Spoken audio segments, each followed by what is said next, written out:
Magandang araw po muli at welcome dito sa Huntahan ng Bayan TV. Pakinggan po natin ito at panoorin itong si Secretary Paras sa kanyang sinasabi tungkol kay Senator Rapi Tulfo.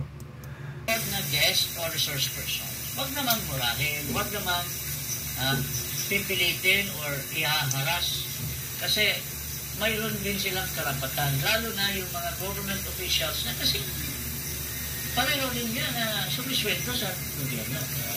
Kaya nga umabot na nga itong issue na nakialam na ang mga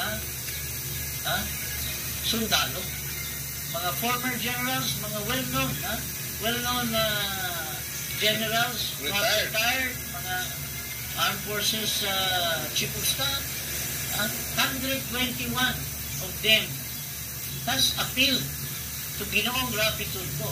Ito po yung sinamarize natin na pakiusap nila.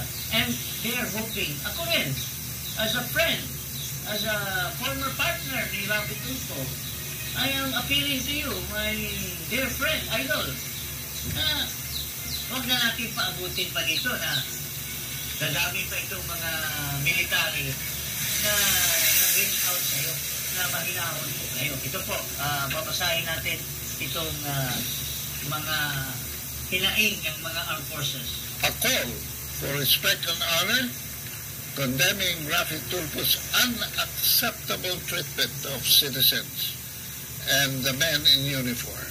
We, a coalition of concerned citizens, strongly condemn the disrespectful and dehumanizing actions carried out by Rapi Tulfo against both military personnel and civilians, whether through his radio broadcasts or in the context of Senate hearings. Of particular concern is an incident from 2020, which deserves public awareness: the unjust treatment of Private First Class Raymond Canlong, a dedicated soldier who has bravely served our nation. It is disheartening to witness Mr. Tulfo exhibit a clear lack of regard for the sacrifices and unwavering dedication demonstrated by members of our armed forces. We stand united in our disapproval of Mr. Tulfo's conduct and call for a return to the core principles of respect and honor for our armed forces. We urge Mr. Tulfo to abandon his authoritarian inclinations and embrace his role as a public servant dedicated to fostering understanding and empathy. Let us cherish and honor the bravery and sacrifices of our soldiers by fostering a culture of appreciation and solidarity.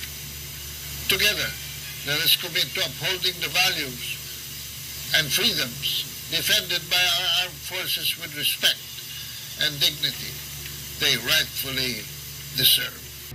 So yan po yung sinasabi doon sa manifesto na ginawa ng mga retired at saka taga-PMA ng mga generals.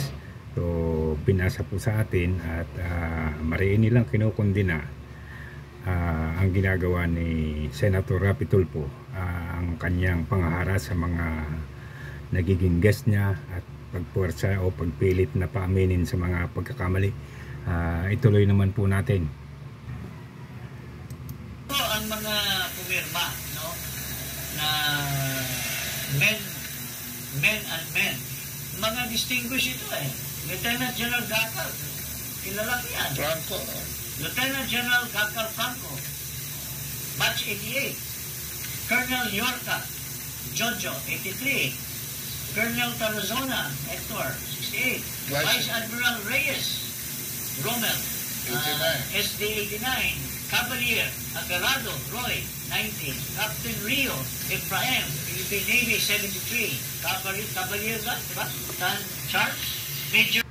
So ayan po, huwag na po nating pahabain yung pagbabasa nila ng mga pangalan ng mga taong nagsipirma doon sa manifesto.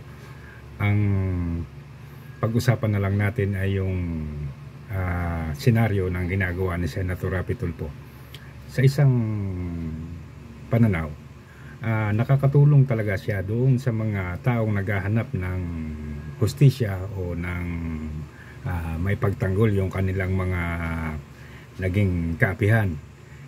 Pero sa kabila nito, hindi naman naging maganda yung ibang pananalita o yung ibang bagay na ginagawa ni Senator Rapi Tulfo, dahil lumalagpas siya doon sa limitasyon ng pagiging isang senador at sa paglalagay ng desisyon ng batas sa kanyang mga kamay. Na ang nangyayari, kahihiyan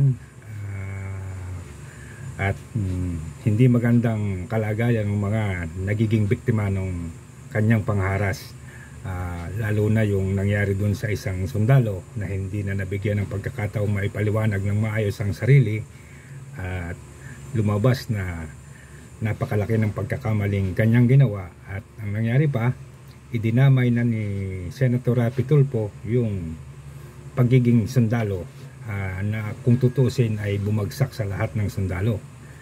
So hindi man po natin gusto, mas maayos siguro o mas maganda na pansamantala tumigil muna talaga si Senator Rapi Tulfo sa kanyang programa, sa kanyang mga ginagawa, at harapin niya muna yung mga reklamo sa kanya. At kung sakasakali talagang mapatunayan siya ay may pagkakamali o alam naman niya sa sarili niya, matuto naman sana siyang magpakumbaba at humingi ng paumanhin dun sa mga taong sinagasaan niya. Kayo po mga kaibigan, ano po ang inyong masasabi? Paki-like and subscribe na lang po at paki-comment sa baba. Maraming salamat po.